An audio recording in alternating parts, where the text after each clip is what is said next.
ये अफसाना उस वक्त का है जब अंग्रेज हिंदुस्तानियों पर हुकूमत कर रहे थे। आए दिन वो गरीबों को सताया करते थे। बेवकूफ। इसी धमाके में 2 बच्चे यतीम हो गए। अल्लू और कुमार दोनों महज 10 बरस के थे। इस धमाके में उनके वालिदैन नहीं रहे। अब उनका अपना कोई नहीं था।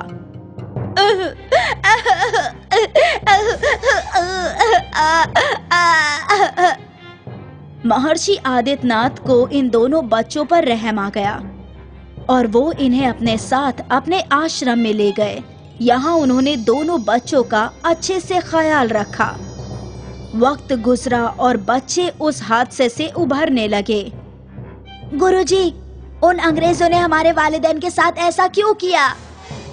सिर्फ तुम्हारे वालिदैन के साथ नहीं, बल्कि उन्होंने सारे भारतीयों के साथ ज्यादती की है। वो हमें गुलाम बनाकर हम पर हुकूमत करना चाहते हैं। लेकिन ये तो गलत है ना? हाँ, लेकिन गलती हमारी भी है बच्चों। हम सब कुछ बर्दाश्त कर रहे हैं, इसीलिए वो हमारे साथ ये सब कर रहे हैं। जब हम उन्हें मुंह तोड़ जवाब देना शुरू कर देंगे, तब वो अंग्रेज दुम दबा कर भागेंगे। हम उन्हें भगा कर ही रहेंगे।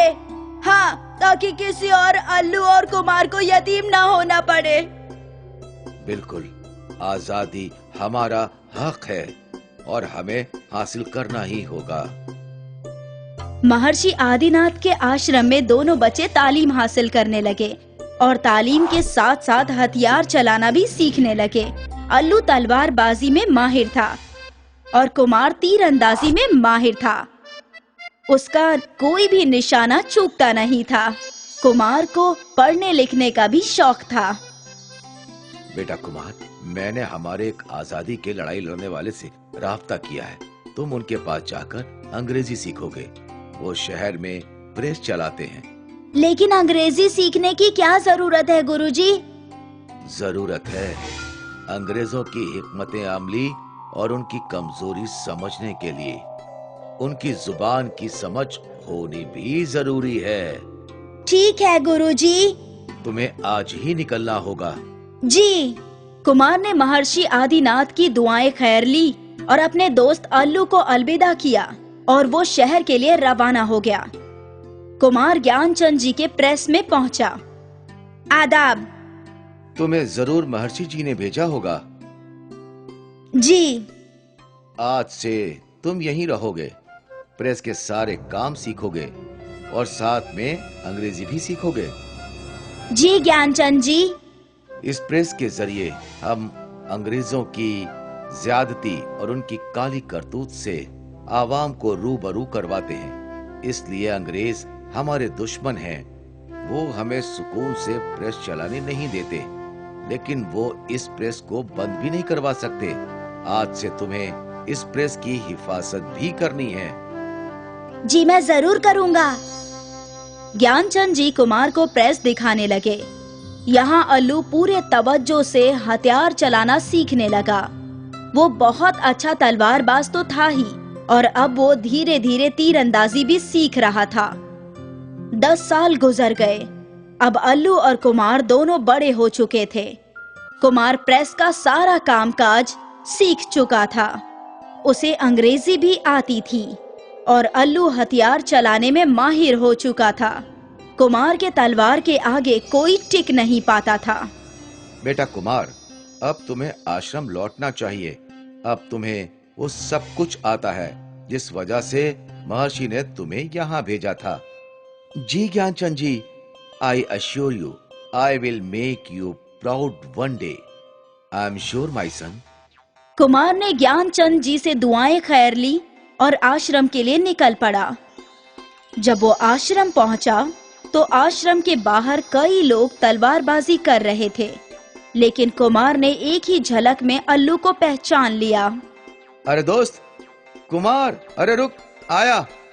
अल्लू ने तलवारबाजी रोकी और दौड़कर कुमार के गले लग गया। तूने मुझे पहचाना कैसे?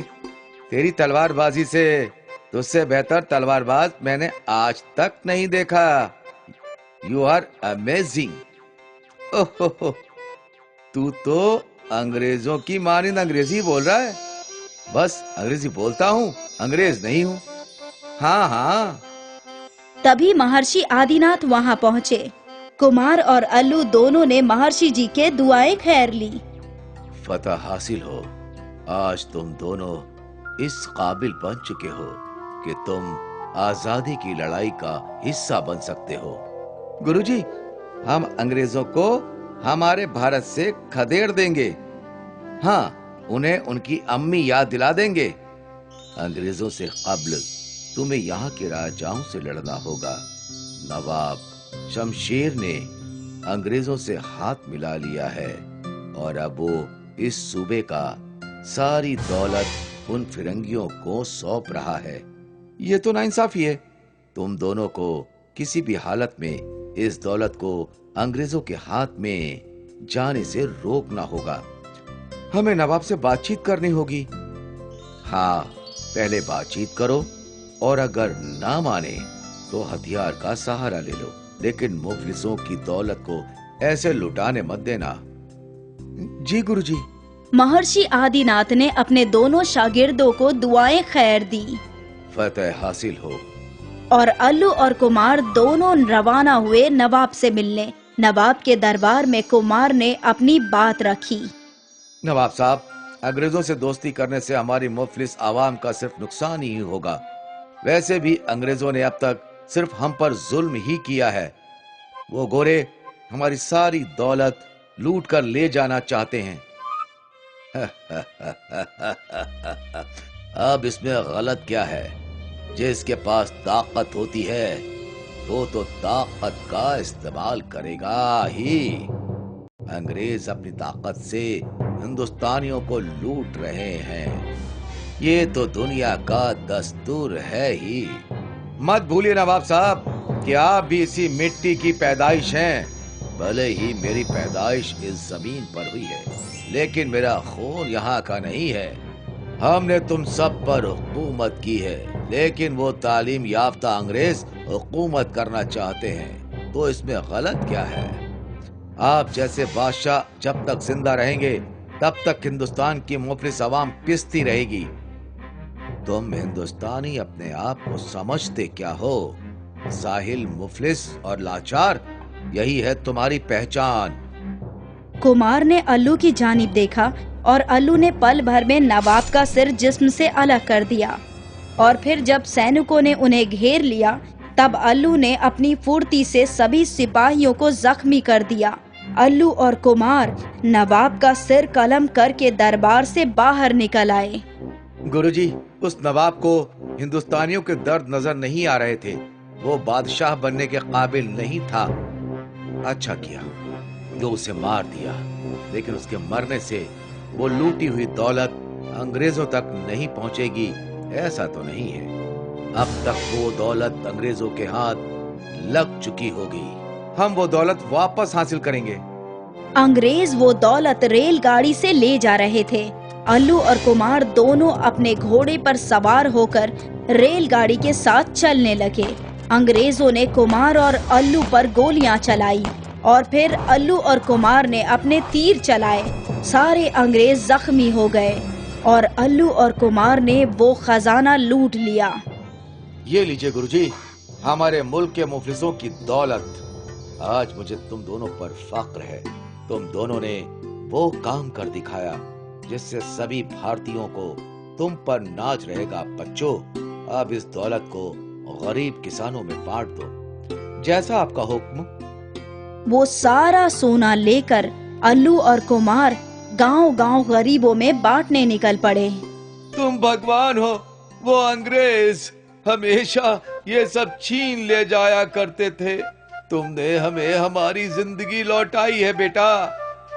ये सब आपका ही है और हम खुदा नहीं हैं, आजादी के सिपाही हैं। वंदे मातरम, वंदे मातरम। दोनों दोस्तों ने लूटी हुई सारी दौलत गरीबों में बांट दी और फिर शुरू हो गई अंग्रेजों के खिलाफ उनकी लड़ाई, आजादी की लड़ाई, स्वतंत्रता की लड़ाई।